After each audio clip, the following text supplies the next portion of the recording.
Shalom. Senang sekali boleh kembali berada di depan Bapak Ibu sekalian. Saya juga menyapa bagi jemaat sekalian yang mungkin masih mengikuti ibadah ini secara online. Baik mungkin ada di rumah, ada di tempat-tempat yang lain.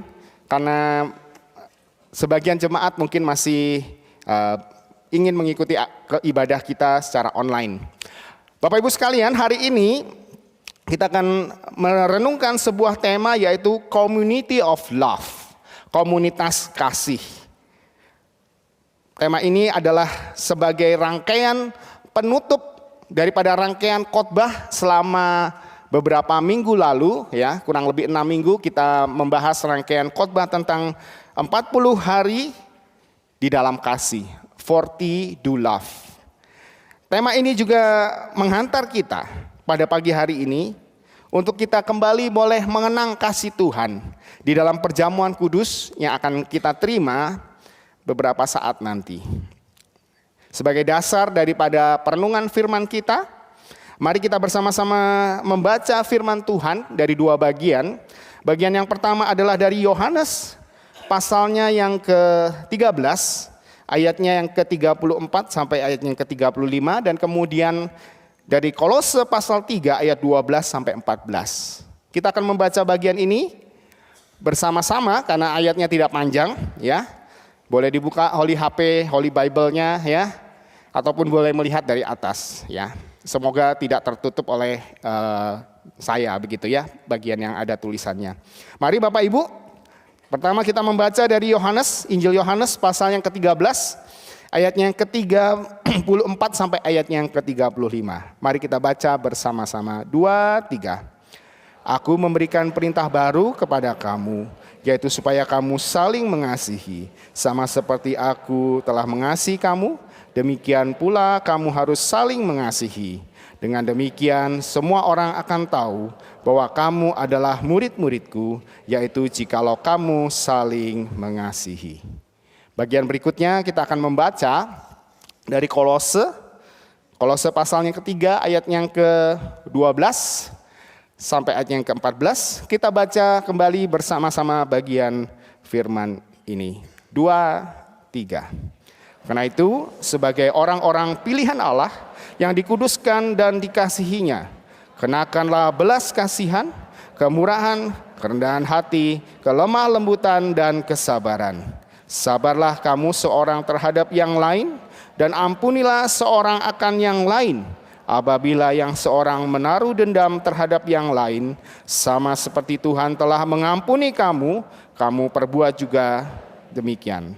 Dan atas semuanya itu, kenakanlah kasih sebagai pengikat yang mempersatukan dan yang menyempurnakan. Saya akan baca sekali lagi ayatnya yang ke-14, Kolose pasal 3.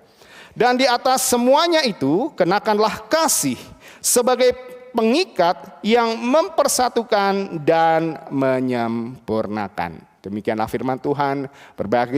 Berbahagialah setiap kita yang merenungkan akan firman-Nya, terlebih lagi setiap kita yang melakukannya di dalam kehidupan sehari-hari. Jemaat sekalian, kalau saya menunjukkan gambar ini, kira-kira tahukah siapa mereka? Yang tahu ini biasanya generasi yang agak lebih senior, ya. Angkatan 60-an.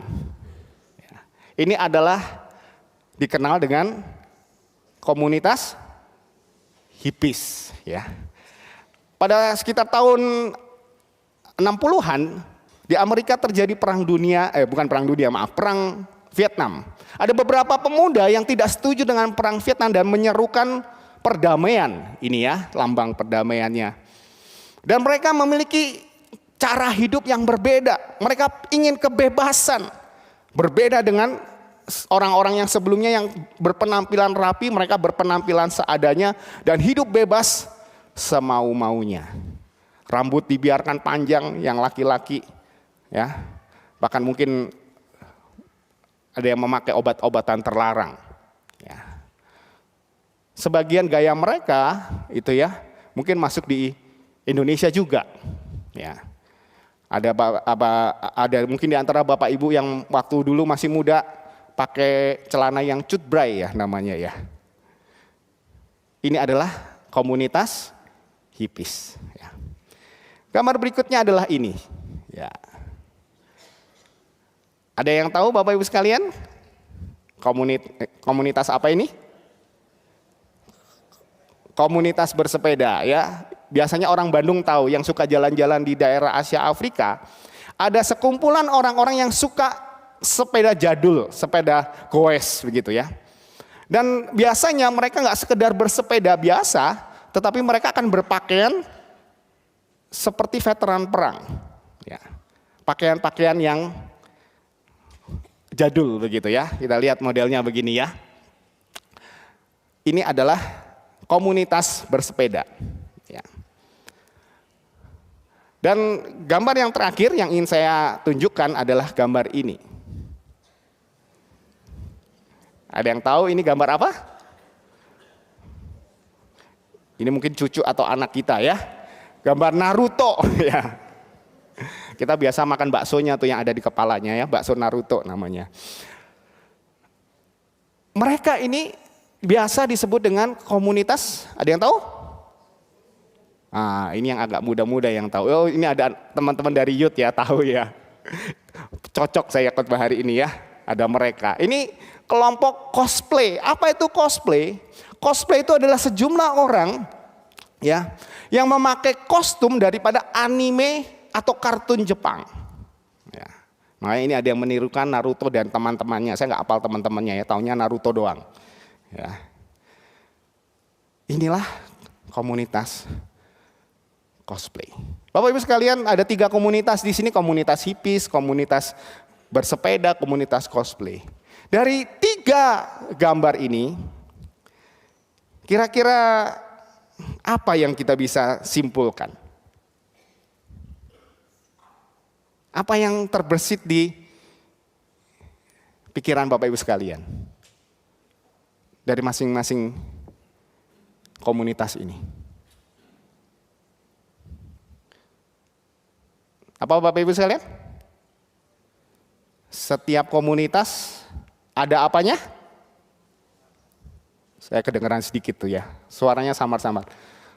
Setiap komunitas ada apa? Cirinya masing-masing. Benar bukan? Yang hippies kita tahu ya, mereka adalah komunitas hippies dari mungkin rambutnya yang panjang, gayanya yang bebas, yang bersepeda karena mereka naik sepeda ya. Gak mungkin mereka naik mobil kan?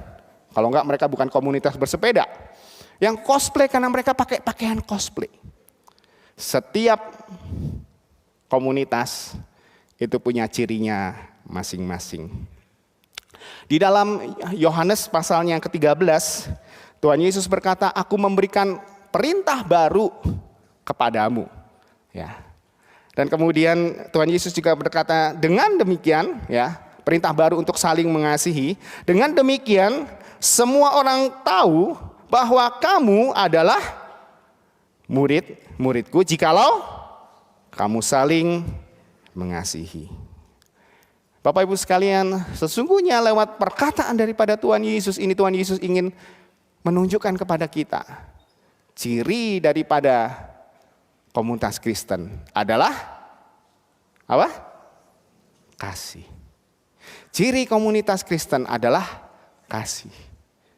Dan gereja ya, adalah kumpulan daripada orang-orang percaya. Dan sebagai kumpulan orang percaya, sesungguhnya gereja itu harusnya menjadi sebuah komunitas kasih. Di mana orang-orang di dalamnya, mereka yang ada di dalamnya saling mengasihi satu dengan yang lainnya.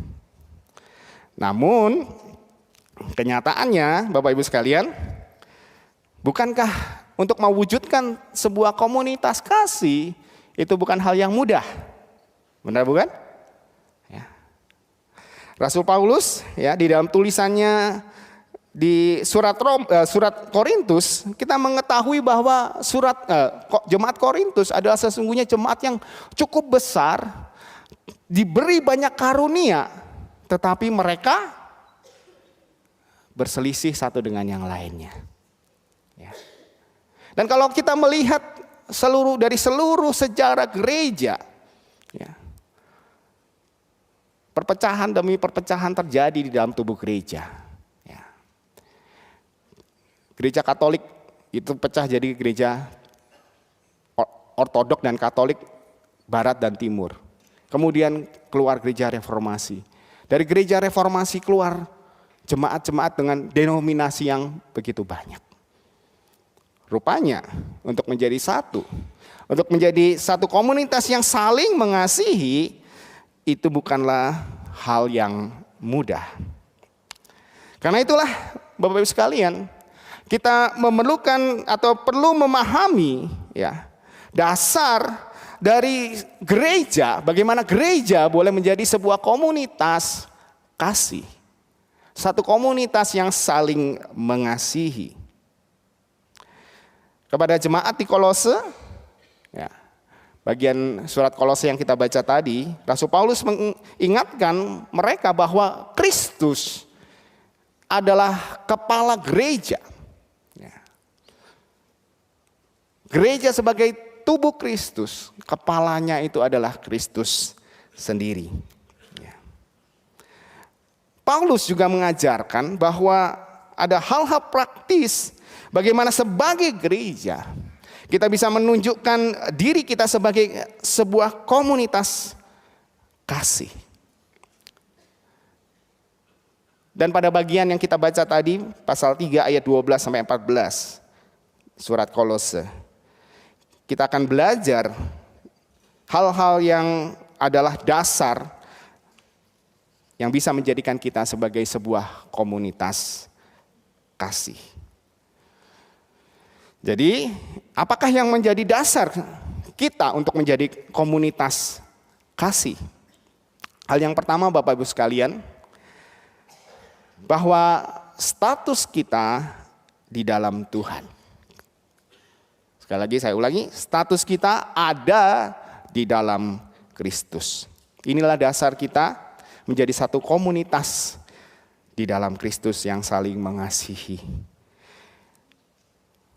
Pada ayatnya yang ke-12, bagian yang awal, Rasul Paulus menuliskan, karena itu sebagai orang-orang pilihan Allah yang dikuduskan dan dikasihinya. Di sini kita bisa melihat ada 3 sebutan yang Paulus gunakan kepada kita, ya, sebagai sebuah komunitas, ya, sebagai sebuah gereja. Kita ini adalah orang-orang pilihan Allah. Kita adalah orang-orang yang dikuduskan. Dan kita adalah orang-orang yang dikasihi. Dan ketiga hal ini saling berkaitan. Oleh karena apa? Karena sesungguhnya kita dipilih berdasarkan kasih-Nya supaya kita menjadi kudus.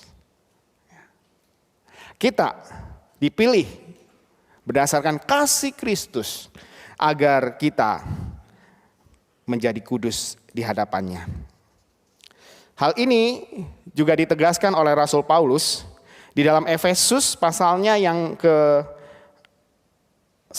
ayat Efesus pertama ayatnya ke-4 sampai ayat ke-5. Di situ Rasul Paulus menuliskan kepada kita, sebab di dalam Dia Allah telah memilih kita sebelum dunia dijadikan supaya kita kudus dan tidak bercacat di hadapannya. Dalam kasih Ia telah menentukan kita dari semula oleh Yesus Kristus untuk menjadi anak-anak-Nya sesuai dengan kerelaan kehendak-Nya. Bapak Ibu sekalian, jadi inilah status kita sebagai anak-anak Allah. Bahwa kita dipilih, kita dikuduskan, ya, dan kita dikasihi Allah. Ya. Kita dipilih, dikuduskan, dan dikasihi oleh Allah. Paulus sengaja menuliskan bagian ini, ya, dengan urutan dipilih, ya, dikuduskan dan dikasihi. Kata dikasihi dia urutkan di belakang oleh karena di kelanjutan daripada ayat ini, ya, di ayat 12 ini dikatakan, kenakanlah kasih, ya, kemurahan hati, kelemah lembutan, dan kesabaran. Ya. Paulus mengatakan, kenakanlah kasih, kemurahan, dan kesabaran, dan kelemah lembutan, dan yang lain-lainnya. Di sini ada kata kenakanlah. Sesungguhnya kata kenakanlah ini ada kaitannya dengan apa yang Paulus tuliskan di ayat ke-9 dan ayat yang ke-10. Di situ Rasul Paulus mengatakan, karena kamu telah menanggalkan manusia lama, ya, serta kelakuannya, dan mengenakan manusia baru yang terus-menerus diperbaharui untuk memperoleh pengetahuan yang benar menurut gambar kaliknya. Ada kata di sini, ya, menanggalkan manusia lama dan mengenakan manusia baru. Sesungguhnya kata mengenakan di sini bermakna bagi kita bahwa kita meninggalkan yang lama, ya, dan memakai yang baru. Kita mengalami perubahan, tidak hanya sekali tetapi perubahan yang terus-menerus di dalam Tuhan. Dan perubahan yang terus-menerus itu menunjukkan adanya sebuah pertumbuhan di dalam kehidupan kita. Saya punya 2 anak laki-laki. Ya. Anak saya yang paling sulung umurnya sudah 11 tahun dan dia hampir menjadi remaja. Ya. Setiap kali kami lihat dia berbaring begitu ya, kami ingat waktu dia bayi itu hanya selengan saya begitu ya. Sekarang dia sudah hampir lebih tinggi dari mamanya. Ya. Hampir setinggi saya juga. Saya lihat dia berubah. Dan tidak itu saja Bapak Ibu sekalian, ya. Dulu waktu kecil, ya, imut-imut, ya, sudah gede mulai amit-amit ini ya.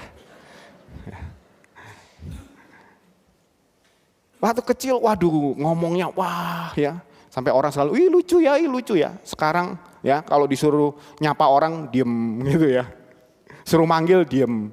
Ya. Kemarin saya bertemu seorang rekan, lihat, wah sudah gede ya anaknya. Iya, sudah gede. Nggak banyak ngomong, iya sudah mau masuk remaja. Dia mengalami perubahan karena dia bertumbuh. Setiap kita juga harus demikian. Ketika kita mengenakan kasih, mengenakan belas kasihan, ya, mengenakan kelemah lembutan, mengenakan kemurahan hati, kerendahan hati, kesabaran. Itu kita pakai terus menerus, menunjukkan kita ada perubahan di dalamnya. Semakin hari semakin sabar, semakin hari semakin lemah lembut, semakin hari semakin penuh dengan kasih. Dan jika kita melihat di ayat yang berikutnya, Paulus mengatakan kepada kita,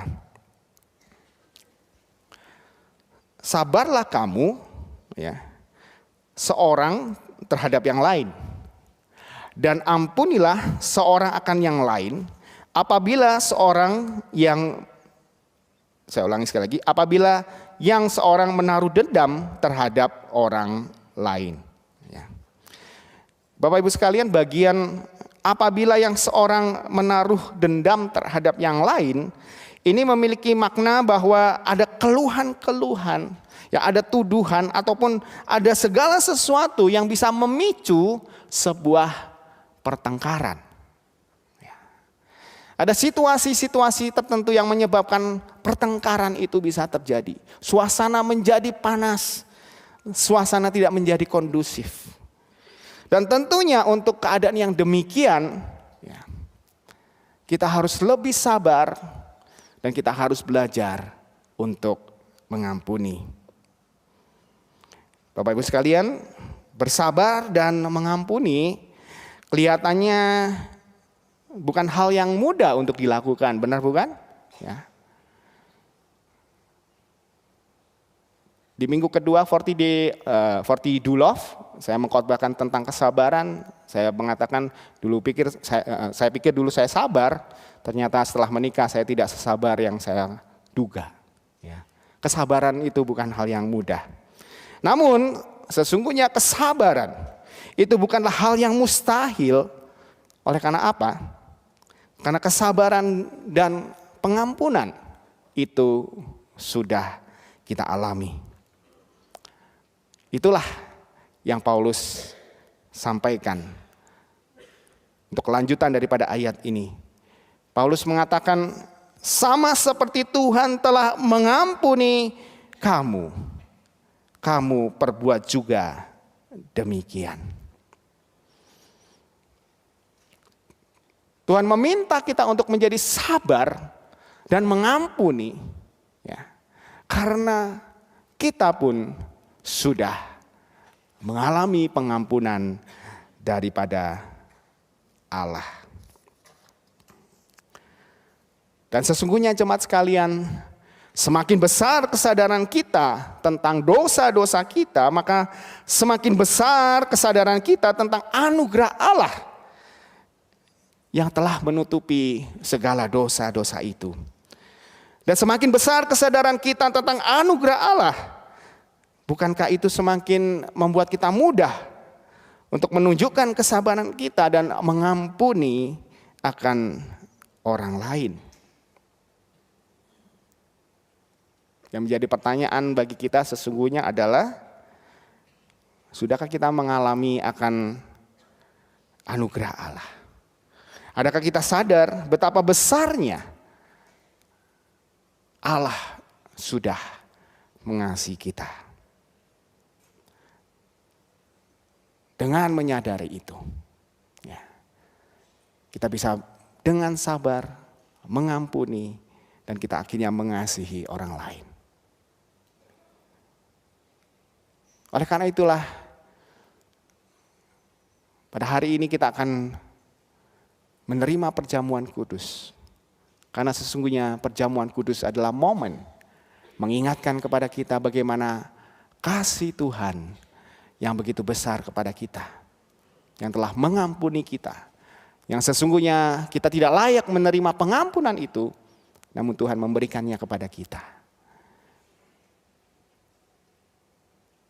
Jika kita yang tidak layak, itu Tuhan ampuni.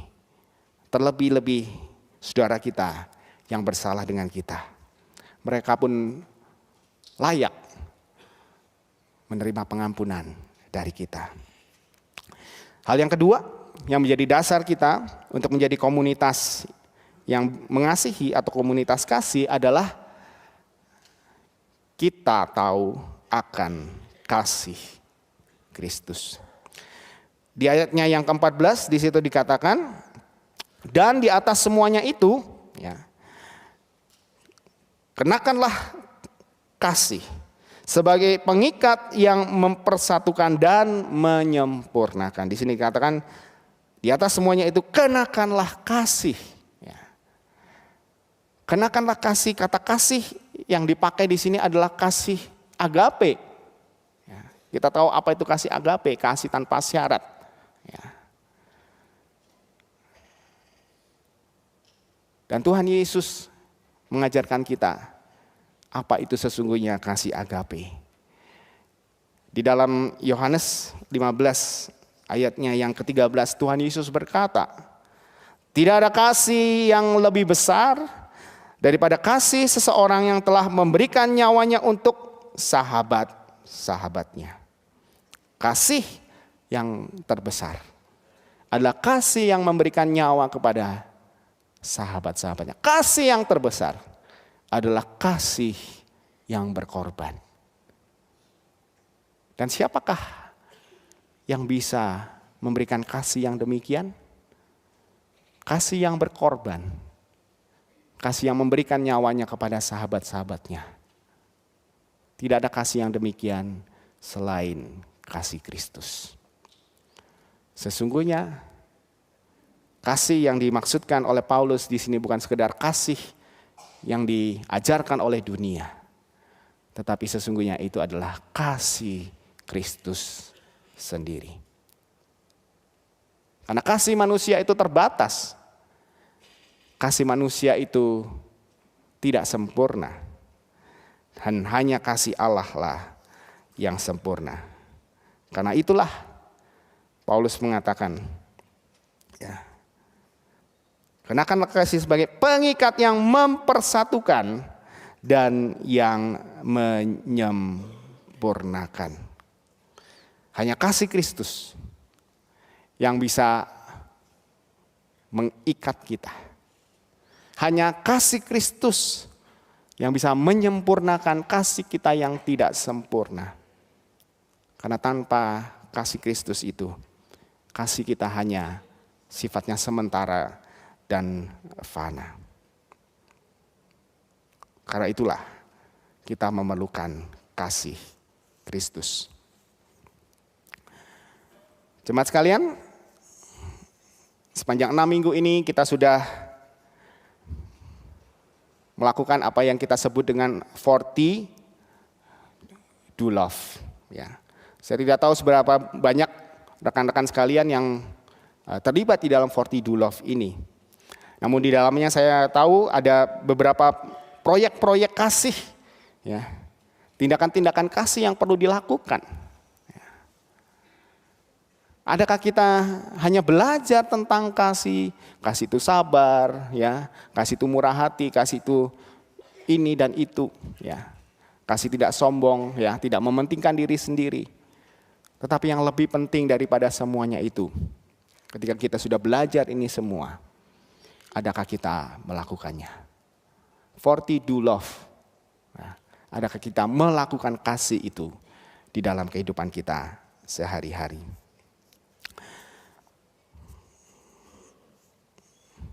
Dan di dalam beberapa bulan belakangan ini, ya, kita telah melakukan apa yang disebut dengan midweek prayer and worship. Ya. Setelah sekian lama, selama pandemi kita melakukan MPD secara online. Kita mulai mengumpulkan jemaat sekalian untuk boleh mengikuti persekutuan doa dan juga penyembahan secara onsite. Tetap dilakukan secara hybrid agar ada Bapak Ibu mungkin yang kesulitan tetap boleh bersama-sama terlibat di dalam doa ini. Dan di dalam doa ini kita belajar mewujudkan kasih dengan mendoakan gereja kita, program-program yang dilakukan oleh gereja kita. Dan tidak itu saja, kita juga mendoakan orang-orang yang memerlukan doa daripada setiap kita. Kalau di dalam gambar ini adalah rekan-rekan kita dari Sumba. Ya. Mereka meninggalkan kampung halaman mereka, ya, belajar di Bandung supaya nanti ketika mereka kembali, mereka boleh membangun daerah mereka dan mereka memerlukan doa kita dan kita berdoa untuk mereka. Ada list nama orang-orang yang sakit, ya, yang juga perlu didoakan. Dan itulah yang kita lakukan di dalam midweek prayer and worship. Ini adalah wujud kita mengasihi sesama kita. Kita mungkin tidak bisa mengunjungi mereka di rumah mereka. Mungkin kita tidak bisa mengunjungi mereka yang terbaring di rumah sakit, tetapi kita bisa mendoakan mereka. Kita menghampiri mereka lewat doa-doa kita. Inilah pelayanan daripada persekutuan doa yang kita lakukan setiap Selasa, ya, 8.30. Saya mengundang Bapak Ibu. Bapak Ibu bisa datang onsite itu lebih baik. Tapi kalaupun tidak, datanglah online. Ya, ada kesempatan kita boleh berdoa. Dan jika Bapak Ibu ingin didoakan, kita ada kesempatan di sana juga untuk didoakan. Selama bulan misi kemarin kita melakukan apa yang disebut dengan Tree of Life, ya, pohon kehidupan. Kita menuliskan nama orang-orang yang belum mengenal Tuhan, mereka yang belum merasakan kasih Tuhan. Dan kita menggantungkan nama itu untuk doakan. Harusnya tidak hanya didoakan, tetapi kita berdoa mohon Tuhan memberikan kesempatan kepada kita untuk boleh mengabarkan Injil kepada mereka. Agar tidak kita saja yang mendapatkan kehidupan, tetapi mereka juga mendapatkan kehidupan di dalam Kristus. Tree of life. Saya tidak tahu apakah Bapak Ibu masih ada menuliskan nama di sana, atau Bapak Ibu masih mendoakan orang-orang yang Bapak Ibu tuliskan namanya di sana. Itu juga wujud kasih kita kepada mereka. Dan hal yang belakangan ini kita lakukan, ya, beberapa minggu belakangan ini adalah gerakan pojok doa, ya, yang ada di sudut sebelah kanan saya ini. Ya.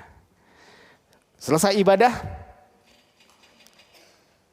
kita mengundang, khususnya di KU1 ini, siapa yang ingin didoakan. Karena seringkali ya dianggap gereja tidak memperhatikan jemaatnya. Ya. Kalau persembahan aja dicariin ya. Kalau jemaat butuh pelayanan nggak didoain gitu ya. Sekarang kita membuka kesempatan. Silakan Bapak Ibu. Ya. Setelah ibadah ini ada orang-orang, ya, ada majelis, ada tim pemerhati yang akan mendoakan Bapak Ibu sekalian. Ya. Dan itu sudah kita mulai beberapa minggu ini. Ini adalah cara kita mewujudkan kita sebagai sebuah komunitas yang saling mengasihi. Tidak sekedar kita berkata-kata saja, kita adalah komunitas kasih, tetapi komunitas kasih itu diwujudkan dalam tindakan yang nyata. Walaupun mungkin tindakan itu adalah tindakan yang sederhana. Saya mengajak kita kembali membaca di dalam Yohanes pasal 13 ayat 35. Bagian ini mengatakan, dengan demikian semua orang tahu bahwa kamu adalah murid-muridku jikalau kamu saling mengasihi. Di sini dikatakan kamu adalah murid-muridku. Kita adalah murid Kristus. Dan bukankah itu adalah kerinduan gereja kita, bahwa gereja kita menjadi gereja yang memuridkan dan dimuridkan, gereja pemuritan. Pertanyaannya adalah, gereja yang bagaimana sih yang namanya gereja pemuritan? Apakah yang jumlah kelompok kecilnya banyak? Apakah yang terlibat di kelompok kecil itu juga banyak? Saya katakan itu ada benarnya juga. Ya.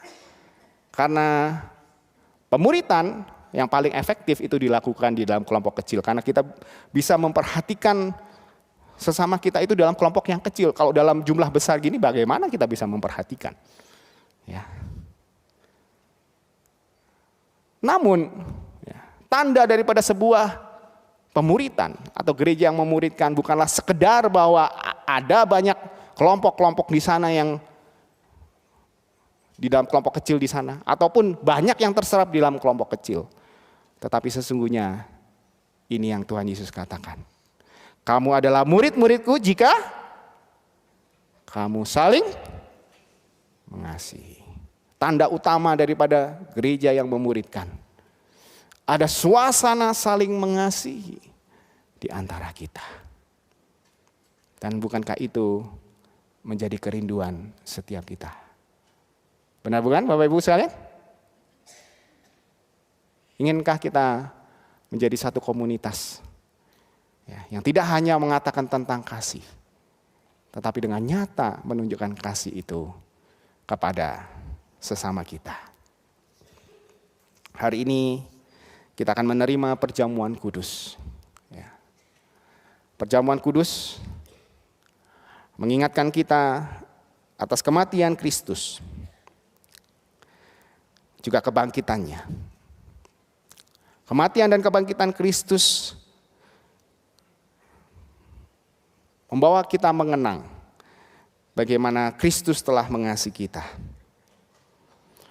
Dan oleh karena kasihnya itulah, sebagai tubuh Kristus, sebagai gereja Tuhan, kita telah dipersatukan olehnya sebagai sebuah komunitas kasih. Karena itulah Paulus mengatakan di dalam Kolose pasal 3 ayat 15, hendaklah damai sejahtera Kristus memerintah di dalam hatimu, karena untuk semuanya itu kamu telah dipanggil menjadi satu tubuh, dan bersyukurlah. Di dalam perjamuan kudus, kita pun bersyukur untuk kasih Tuhan, dan rasa syukur kita tidak berhenti hanya pada diri kita, tetapi kita mau membagikannya kepada sesama kita.